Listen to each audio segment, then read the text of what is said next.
What's up, everybody? It's Josh coming at you from Nerd Avengers Tower, and the official reviews for Thor Love and Thunder are making their way onto the internet, and they are a little controversial. Yeah, that's right, MCU fans. It feels like we've got another Phase 4 project that seems to be dividing the fan base. So let's talk about the reviews, where they stand, what people are bringing up as a negative and as a positive in the reviews, and then I'll sort of give you my thoughts and my expectations when I go in to see Thor Love and Thunder. And I will say Thursday at 3 p.m. I'm going to see it. I'll come home. I'll do a sort of first reaction video here on this channel. And then the following morning over on our live streaming channel, I will be doing a full spoiler stream breaking down my thoughts, what I thought of the movie, what I liked, what I didn't like. So at the time of recording this video on Rotten Tomatoes, Thor Love and Thunder is at a 69%. Nice. That's very Taika Waititi. And that's with 101 reviews coming in. It's actually come at like 75, and then it's dipped down as low as 68. I saw it pop back up to 71, and a lot of other reviews are going to come in throughout the day, so we don't know where it's going to officially land, but it seems like in that sort of low 70s, high 60s range is where it's going to sit, unless things get really, really crazy, either really good or really bad for the film. So what are people saying about the movie exactly? Well, I'm going to bring up sort of general points and things that people are talking about, but then I'm going to reference two YouTuber reviews. I'm going to reference Grace Randolph's review and then Jeremy John's review sort of in the middle of this video, and then I'll kind of get into my thoughts. But one of the base things that's coming across here is that this movie is even more humor and funniness than you got in Thor Ragnarok. Whether people like this or don't like this, it seems like that is very obviously the case. And there's people saying that like it's just so dang funny, and like you will be actually surprised at like how much you're laughing and how much you're having a good time with it. Now, on the one hand, there are people out there that say it's great and it just really helps to have a really enjoyable, fun comedy experience, as the movie is more or less a rom-com. And then there are some people saying that it's just like a little too much, right? It's a little too much. There's stuff that they're just kind of beating you over the head with. And even though it's funny, it sort of becomes almost parody, and it kind of takes away from some of the gravitas of the more serious parts of the film.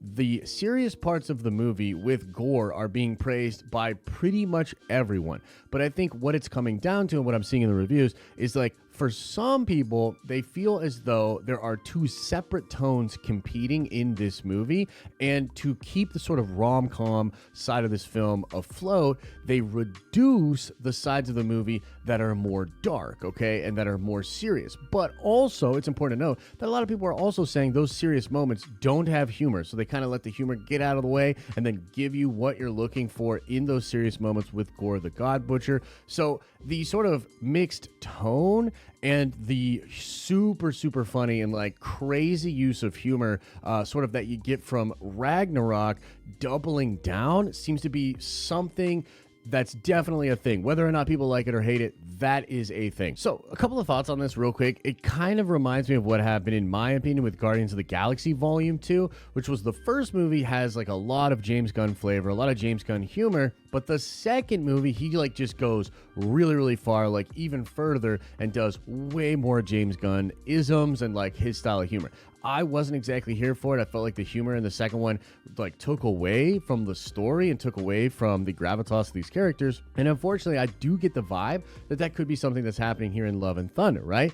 Maybe they are just letting Taika just a little too much. And the other side of this, of course, is that minus the Multiverse of Madness film, which still did have some really campy humor parts, the MCU in general has been really flirting with that comedy line quite a bit. I mean, even in Moon Knight, you get the whole Mr. Knight thing, and it's just kind of silly. I feel like it kind of takes away from like the badassery of not only Mr. Knight from the comics, but Moon Knight in general. I want to kind of get into the characters of Thor and Jane, because I believe this is probably where some people take issue, and most of the people that I've looked at online, this is where it's really an issue for them. And the reason I wanted to kind of bring up Jeremy John's video and Grace Randolph's video is because they have similar but, you know, kind of different and unique issues with the movie, right? So like on the one hand, Jeremy is saying that it's way too jokey to the point where it makes Thor kind of like a dumbass, and it really doesn't let him shine as the true hero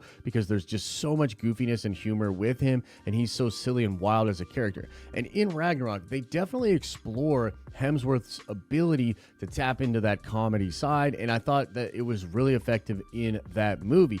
But when pushed too far and when not given enough actual like just gravitas and oomph, it could end up feeling kind of hollow, where like, oh man, like you're just doing this humor thing and you're just going to this down this Taika road, and it just might not be what some people are wanting from a Thor story for this moment in time with the character. But on a totally separate note, you have in Grace Randolph's review her being upset that Jane is not very effective as Thor, that in a sense she's like a girlfriend that thinks she can do everything her boyfriend can do, and she's gonna end up realizing that it's really, really hard. Now, I have mad thoughts about this because I just have trouble believing that like both of these things are exactly true. And it would be absolutely wild if they made Thor like a total doofus and also made Jane a total doofus.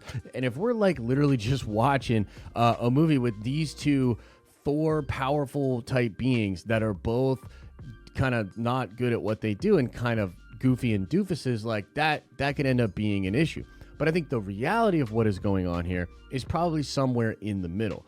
When it comes to Jane and Grace's comments about this, I actually think I'll enjoy the take that they have in the film, because in the comics, it made zero sense to me how Jane was so good at being Thor right away. They just do it and it's comics and it's fine, but there was, to me, an issue with that, and I didn't like how in the comics they push Odinson down, make him unworthy and kind of like a doofus in parts of that story, and they elevate Jane Foster. I'm all for Jane Foster becoming Thor, and I like the idea of her wanting to be heroic. And I think it's appropriate that if she gets Mjolnir and just wants to join them despite having all this power, she is not going to be super effective as a hero. She wouldn't be as good as Thor or Valkyrie, who have been around for seemingly thousands of years, or at least 1,500 years in the case of Thor, and have been battling people and fighting for all of this time. And so to me, when it comes to the Jane Foster stuff and what Grace is upset about,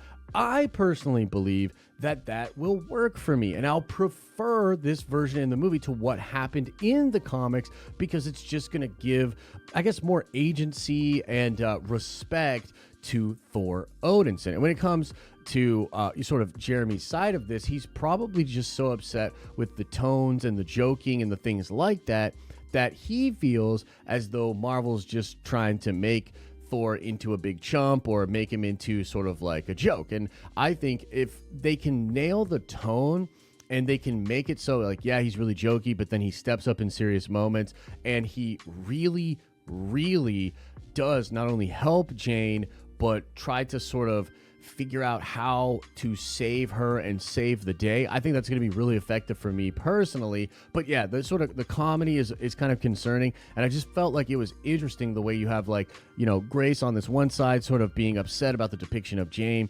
You have Jeremy Jahns being upset at the depiction of Thor. I don't know, man. I think it's probably going to come down to how different people feel about it. But ultimately, when I look at all of these reviews, the people that really like it and the people like Grace that didn't like a lot of it but ended up giving it like a fresh tomato and ended up, you know, enjoying the film overall, it is the heart of the movie and the way that these different characters are dealing with love that I think is going to really resonate with people. And despite all of this talk of like, oh man, they cut this movie way down, there was all this other cool stuff in it, and oh man, like this aspect of it might not work for me, maybe it is just a joke fest and like kind of way too funny and they're leaning into too much Taika. At the end of the day, I think for those of us that are really going to enjoy the film, we're going to enjoy it because of the heart that it has, and that heart of this movie is probably just way deeper, way more like actually hits you in the feels than maybe you were expecting. And so, I think a lot of people go into Marvel movies with all kinds of expectations. And Marvel, by the way, is in a really interesting spot where, for all intents and purposes, like, this could be a damn good Thor movie, and yet it still might be considered sort of a point of controversy. Fans will have a lot of discussion and talks about it. If it, underperforms, that'll be a big story. If the reviews dip like towards the 50s, that'll be a big story. Like, there's just, like, Marvel's so successful and so big that now we've kind of come to this place where every little thing is going to go under the microscope for Marvel Studios. But I think ultimately this will probably, like, what I'm expecting, guys, like where I'm kind of at with this is I expect to have a lot of fun with it and probably just love the heart of it so much that I'll be like, damn, like, that's really cool. And there's still a lot of fun threads that they can play with moving forward, okay? So that's kind of my overall take. And last thing I want to say here is that I think there's actually a lot riding on this movie. I think this will, determine some things for Marvel Studios. Again, there'll be a lot of conversations and sort of narratives that are spin out of this. But if a lot of people are just not loving the way Taika Waititi did this movie and the fact that it's just way too jokey or it's just not serious tonally enough, then there may be some discussion about him maybe not doing Star Wars. Maybe he won't feel that he's right for Star Wars in such a sort of big role with his film. So I think that there's going to be a lot, right? Like, how is Marvel Studios handling all new, all different Marvel? Is this the best thing in Phase 4? Is it not? Is there something to be said for the fact that all this stuff got taken out of the movie? Maybe because Marvel is changing a lot of stuff. I don't know. I think that even though there's not been a ton of hype coming into Thor Love and Thunder, the performance of the movie and how fans react to it will be a big deal. So again, we'll talk about that in a video after I see it and in a stream as well on Friday morning. I'm sure you've got some thoughts about the different reviews that are going on out there with Love and Thunder. What are you expecting of the movie? Let me know your thoughts in the comment section below.